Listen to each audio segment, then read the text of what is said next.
piece is called The Secret Life of Walter Mitty by James Thurber.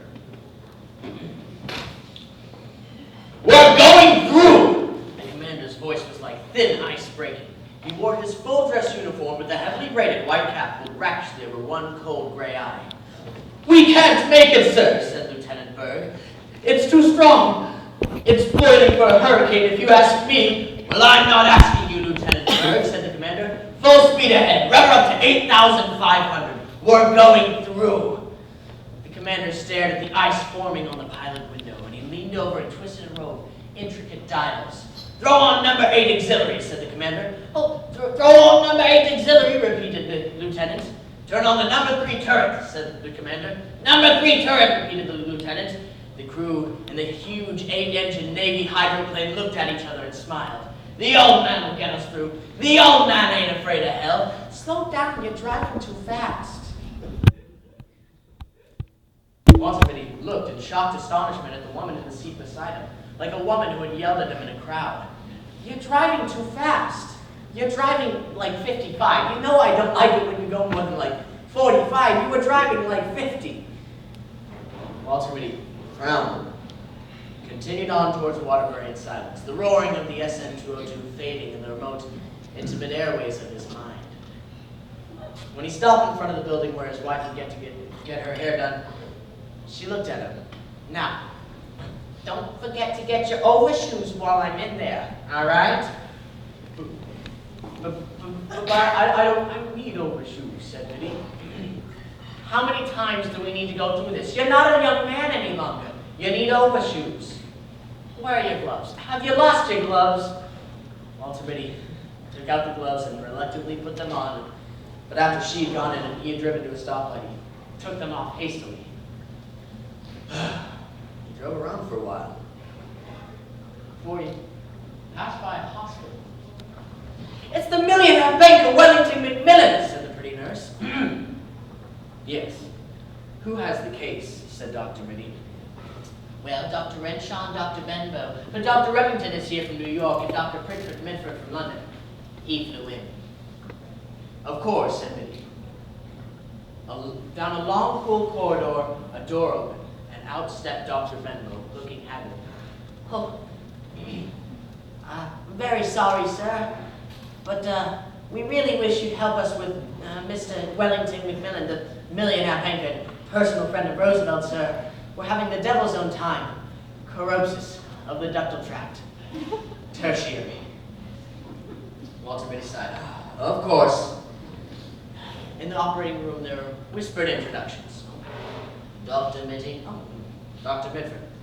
Oh, Dr. Mitty. Oh, Dr. Remington. I've read your book on streptococcus, Mitty. A brilliant performance, if I do say so myself. But I think... Oh, good to see you in the States, Mitty. Goes to Newcastle for bringing me and Remington down here for a tertiary. Well, you are very kind. But then, in a moment, the machine that connected to the operating table began to go pocket, pocket, pocket, pocket, pocket. The new nurse screamed, "Oh!" The new anesthetizer was giving way. Walter Mitty silenced her. Quiet! I need a pen, a fountain pen. Someone handed him a fountain pen as he fingered a row of intricate dials. He yanked one out and inserted the pen in its place. Continue on with the operation. That should hold for 10 minutes. But then the nurse whispered something in Dr. Benbow's ear, and he saw the man turn pale. Corrosis is set in, sir. We really wish you'd take a look at him. Of course, said Mitty. He slid on the gloves and began to put on the jacket.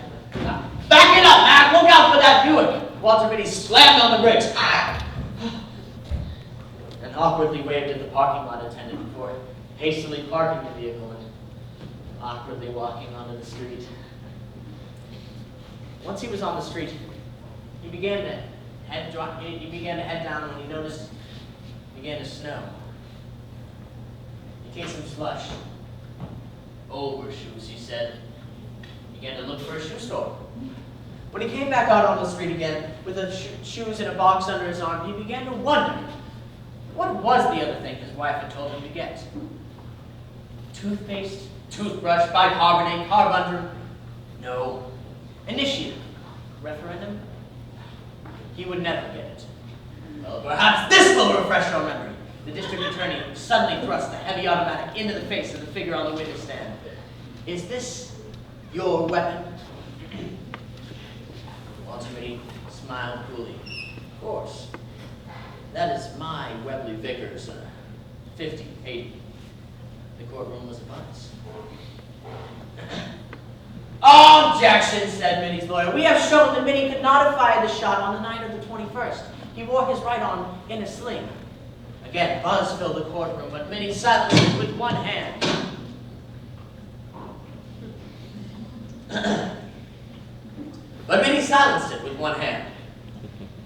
With any known make of gun, I could have killed Gregory Fitzhurst at 300 yards with my left hand. Pandemonium broke loose, and a woman's screams rose above the bedlam, and suddenly a dark-haired, beautiful girl was in Mitty's arms. The district attorney struck at her savagely, but Mitty let him have it right on the point of the chin. You miserable cur! Puppy biscuit. Two women passing by laughed with Mitty. That man said puppy biscuit to himself. Walter frowned. He continued on to the drugstore, where he met the clerk. I'm looking for biscuits for small young dogs. Any special brand, sir? It says puppies bark for it on the box. Okay. He came back out on the street again and entered a hotel where he would meet his wife. He found a nice, cool leather armchair facing a window and sat down in it, put his things down.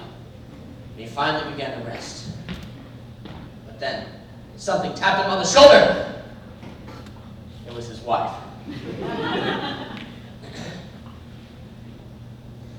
What's in the box? Did you get the what's-his-name, the overshoes? What's in the box? Overshoes? Well, why didn't you just put them on at the store? Well, I was thinking. Doesn't it ever occur to you that I'm sometimes thinking? I'm going to check your temperature when we get home. They got up and started to walk back towards the parking garage, but at the drugstore, his wife said, "Oh, just one moment, I'll just be one moment. I think I forgot something, I'll just be one moment." She was longer than a minute. Mitty set down his things and lit up a cigarette. It began to rain. Rain with sleet in it. He took one last drag on his cigarette, flicked it away. With feet together, shoulders back, he faced the firing squad. Proud and erect and motionless, Walter Mitty, the undefeated, inscrutable to the last.